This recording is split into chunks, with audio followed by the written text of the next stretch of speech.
Так, спасибо Александру за печку. Вот, нашла его ВКонтакте.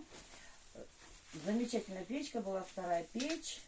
Все аккуратно сделано. Рекомендую однозначно. И мало того, что никто не брался на второй этаж вывести продолжение трубы, а у нас теперь на втором этаже.